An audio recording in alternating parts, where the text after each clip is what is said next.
Terima kasih sudah memilih video ini. Kali ini saya ingin berdiskusi tentang bagaimana caranya untuk menggantikan rak setir dari unit Suzuki Splash. Dan Suzuki Splash yang digunakan adalah Suzuki Splash 2011. Ya, mungkin teman-teman yang sempat menyimak beberapa video sebelumnya, teman-teman tentu sudah mendapatkan informasi ciri-ciri kerusakan rak setir, juga tentang mendapatkan spare part rak setir copotan yang sudah saya dapetin dan digantikan pada unit Suzuki Splash ini. Dan pada video ini saya ingin berdiskusi tentang cara menggantikannya, karena beberapa komen juga ingin mendapatkan informasi bagaimana tutorial untuk menggantinya. Jadi malam kemarin saya sudah menggantikan rak setir ini dan ini sudah bisa berjalan. Namun ketika saya menggantikan ternyata tidak mudah. Jadi pada video ini kita akan bahas apa kesulitannya dan mungkin langkah apa sebaiknya untuk teman-teman lakukan agar tidak mengalami kesulitan yang seperti saya alami ketika menggantikan rak setir Suzuki Splash 2011 ini. Karena malam kemarin adalah malam yang sulit, tidak bisa tidur mengingat masih terjadi kerusakan. Sebelumnya teman-teman, kerusakannya cukup parah. Kenapa saya menggantikan rak setirnya komplit unit copotan?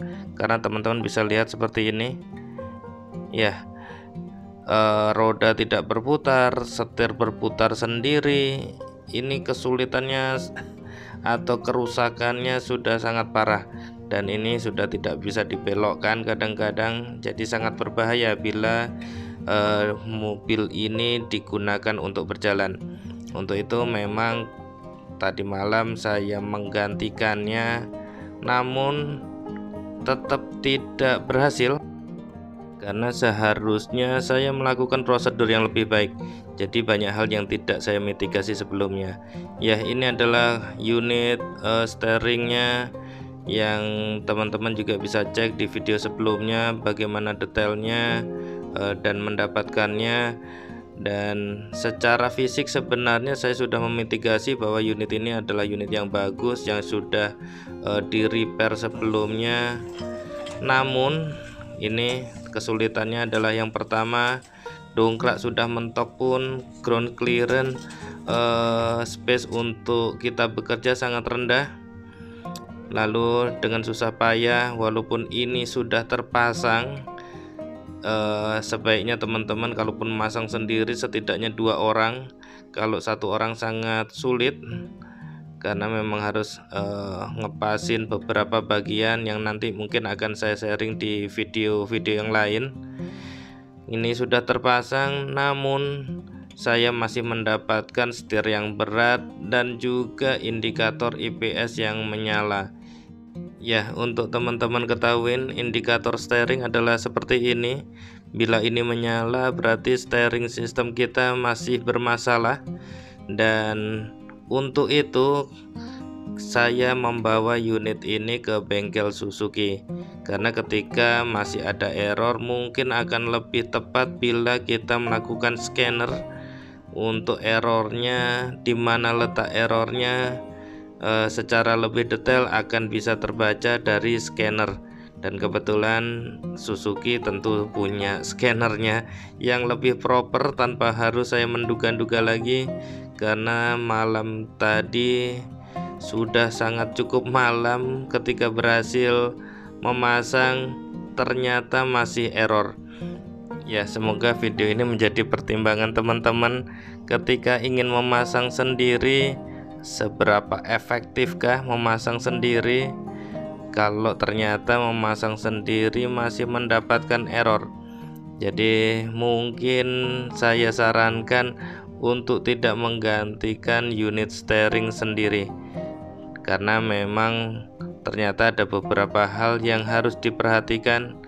Tidak menyiksa diri juga dengan ground clearance yang sangat menyiksa karena Suzuki Splash cukup rendah. Ternyata dongkrak buaya sudah mentok pun aksesnya masih sangat sulit, bahkan untuk mencapai baut-baut penguncinya juga cukup sulit. Berbeda ketika kita bawa ke bengkel yang proper, tentu saja alatnya lebih proper dan konsekuensinya tentu ada biaya.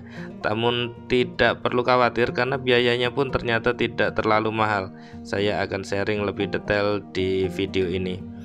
Oke, ini dilakukan scanning dari ECU menggunakan alat, cuman ini ternyata di sini scannernya adalah scanner yang pakai laptop, bukan yang handheld. Jadi ternyata lebih ribet. Kalau handheld lebih mudah, dia langsung pasang, terdisplay langsung di unitnya. Ini teman-teman di Suzuki menggunakan laptop untuk membacanya. Ya, dengan scanner ini kita tentu saja akan mendapatkan informasi yang lebih lengkap dibandingkan dengan lampu indikator steering system yang error. Dia cuma mengatakan error saja, tapi kalau dengan scanner ini nanti akan terbaca errornya pakai kode apa. Jadi mungkin ada beberapa bagian, apakah di controllernya, apakah di motornya, itu nanti akan terbaca lebih detail dengan scanner ini. Andaikan kita punya scanner juga tentu sangat lebih mudah lagi dalam menganalisa kerusakan-kerusakan di mobil kita. Ya, ini seperti di surga dibandingkan tadi malam menggunakan batako-batako. Ini sekali pencet langsung ruang kerja terbuka, dan ini sudah terbuka sangat cepat sekali. Sudah bisa turun lagi apa yang kami pasang tadi malam. Ternyata harus di rework, harus dikerjakan ulang dengan teman-teman Suzuki. Ya, ketika tadi menggunakan scanner di reset error, yang terjadi adalah IPS nyala, namun dia bergerak ke kanan terus.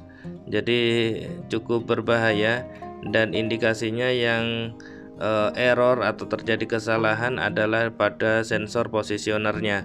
Dan ini teman-teman Suzuki terpaksa membuka ulang dari sensor positioner dan melakukan kalibrasi.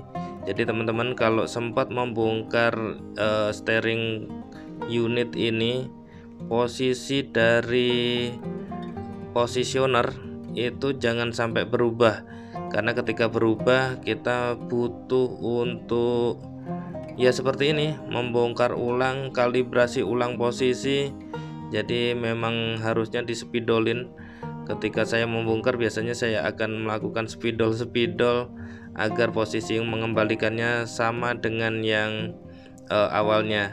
Dan mungkin yang saya beli gelondongan ini dia membongkar, namun ketika mengembalikan posisi posisionernya tidak tepat, sehingga masih terjadi error ketika dipasang ulang tanpa kalibrasi. Ya, ini setelah terpasang lagi dicek ulang apakah masih ada error pada sistem steering kita, dan ternyata sudah clear, sudah bersih. IPS indikator juga sudah padam lampunya. Ya, ini jadi saya harus menanggung jasa untuk membongkar pasang power steering dengan biaya total 291.000. Jadi dibandingkan dengan klesotan tadi malam hampir kecepit-cepit potensi bahaya, rasanya 291.000 lebih worth it dibanding membongkar sendiri. Ya, ini adalah keluhannya. EPS menyala, setir berat, ini sudah jadi satu paket ini, dan beberapa rekomendasi juga apa-apa yang harus saya ganti juga dimunculkan juga. Terima kasih Suzuki. Dan ternyata PR mobil ini masih cukup banyak. Jadi nanti ketika hal-hal yang bisa kita lakukan sendiri, kita akan sharing tutorialnya kepada teman-teman sekalian. Ya, itu saja sharing dari kami. Terima kasih. Silahkan selalu like dan subscribe channel Doni Senoaji untuk informasi-informasi menarik lainnya.